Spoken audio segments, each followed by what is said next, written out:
Mixie ಜಾರ್ಗೆ masala items ಮತ್ತು ಕೊಬ್ಬರಿ,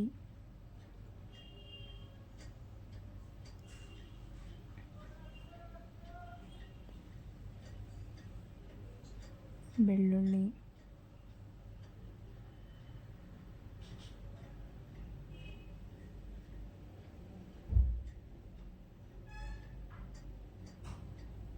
ಆನಿಯನ್,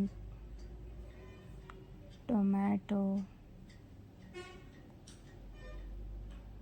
ಕೊತ್ತಂಬರಿ ಮತ್ತು ಪುದೀನನ ಹಾಕ್ಕೊಂಬಿಟ್ಟು ಮಿಕ್ಸಿ ಮಾಡಿಟ್ಕೊಳ್ಳಿ. ನಂತರ ಹಸಿಮೆಣ್ಸಿನ್ಕಾಯಿ ಹಾಕಿ ಮಿಕ್ಸಿ ಮಾಡಿಟ್ಕೊಳ್ಳಿ.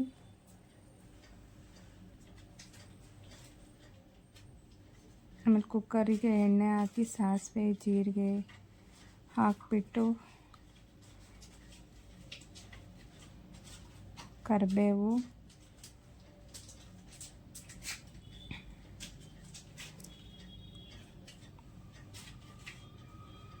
ಆಮೇಲೆ ಈರುಳ್ಳಿ ಹಾಕ್ಕೊಂಡು ಕೆಂಪಗಾಗೋ ತನಕ ಫ್ರೈ ಮಾಡ್ಕೊಳ್ಳಿ.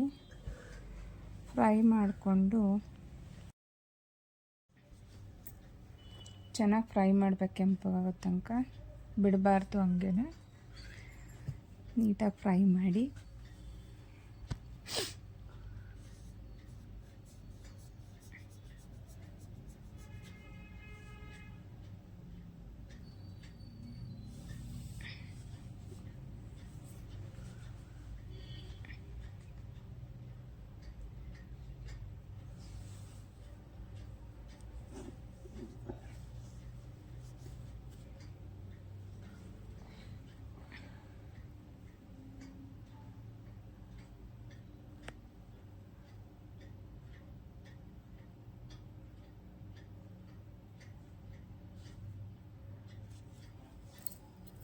ನೋಡಿ, ಇವಾಗ ಗೋಲ್ಡನ್ ಬ್ರೌನ್ ಬಂದಿದೆ ಆನಿಯನ್ಸ್ ಎಲ್ಲ. ಈ ಟೈಮ್ನಲ್ಲಿ ನಾವು ಏನು ರುಬ್ಬಿಟ್ಕೊಂಡಿರ್ತೀವಲ್ಲ ಮಸಾಲೆನ, ಅದನ್ನು ಹಾಕಿಬಿಟ್ಟು ಅದು ಎಣ್ಣೆ ಬಿಡೋ ತನಕ ಫ್ರೈ ಮಾಡಬೇಕು.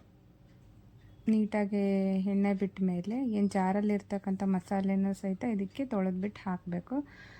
ಆ ನೀರೆಲ್ಲ ಇದಾಗಿಬಿಟ್ಟು ಎಣ್ಣೆ ಬಿಡ್ಕೋಬೇಕು. ಅಲ್ಲಿ ತನಕ ಫ್ರೈ ಮಾಡಬೇಕು. ಹಸಿ ವಾಸನೆ ಹೋಗೋ ತನಕ ಫ್ರೈ ಮಾಡಿಬಿಟ್ಟು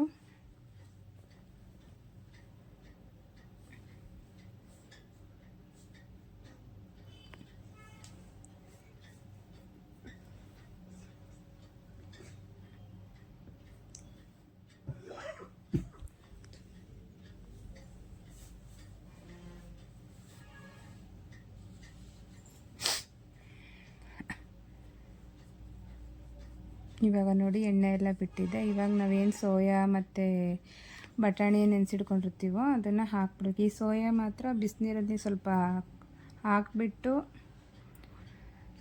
ಸ್ವಲ್ಪ ಅದನ್ನು ಹಿಂಡ್ಬಿಟ್ಟು ಆಮೇಲೆ ಯೂಸ್ ಮಾಡಬೇಕು. ಇವಾಗ ಏನು ಹೆಚ್ಚಿಟ್ಕೊಂಡಿರ್ತಕ್ಕಂಥ ತರಕಾರಿ ಎಲ್ಲ ಹಾಕಿ ಇದೂ ಸಹಿತ ನೀಟಾಗಿ ಮಿಕ್ಸ್ ಮಾಡಬೇಕು. ಮಸಾಲೆ ಎಲ್ಲ ಹಿಡಿಯೋ ತನಕ ಮಿಕ್ಸ್ ಮಾಡಿ ಅದು ಎಲ್ಲ ಕುದ್ಬಿಟ್ಟು ಎಣ್ಣೆ ಬಿಡಬೇಕು. ಅಲ್ಲಿ ತನಕ ಒಂದು ಸ್ವಲ್ಪ ಬಿಡಬೇಕು. ನೋಡಿ, ಈ ಥರ ಬಿಟ್ಟು 1 ಲೋಟ ಅಕ್ಕಿಗೆ 2 ಲೋಟ ನೀರು ಅನ್ನಂಗೆ ನೀವು ಎಷ್ಟು ಅಕ್ಕಿ ತೊಗೊಂಡಿರ್ತೀರೋ ಅದ್ರ ಸರಿಯಾಗಿ ನೀರು ಹಾಕ್ಕೊಳ್ಳಿ. ನೀರು ಹಾಕ್ಕೊಂಡು ಉಪ್ಪು ಹಾಕ್ಕೊಂಡು ಮತ್ತು ನೆನೆಸಿರ್ತಕ್ಕಂಥ ಅಕ್ಕಿ ಹಾಕ್ಕೊಂಬಿಟ್ಟು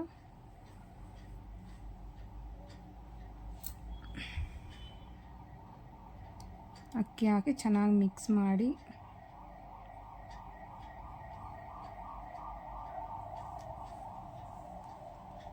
ಇವಾಗ ಲಿಡ್ ಕ್ಲೋಸ್ ಮಾಡಿಬಿಟ್ಟು ನೀವೇ ನಿಮಗೆ ಮೆತ್ತಗೆ ಬೇಕಿದ್ರೆ 1-2 ವಿಷಲ್ಲು, ಬೇಡ ನಮ್ಗೆ ಉದುರಿರ್ಬೇಕಂದ್ರೆ 1 ವಿಷಲ್ ಮಾಡಿಸ್ಕೊಂಡ್ರೆ healthy tasty soya chunks pulao ready ಆಗುತ್ತೆ.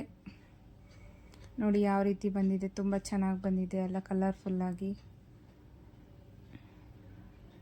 ಇವಾಗ ನೀವೇನು ಲೆಮನ್ ಜ್ಯೂಸನ್ನ ಹಾಕ್ಕೋಬೋದು ಬೇಕಿದ್ರೆ ನಿಮಗೆ ಟೇಸ್ಟಿಗೆ ತಕ್ಕಷ್ಟು.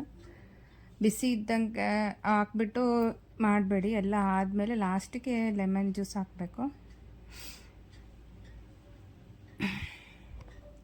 Thank you for watching.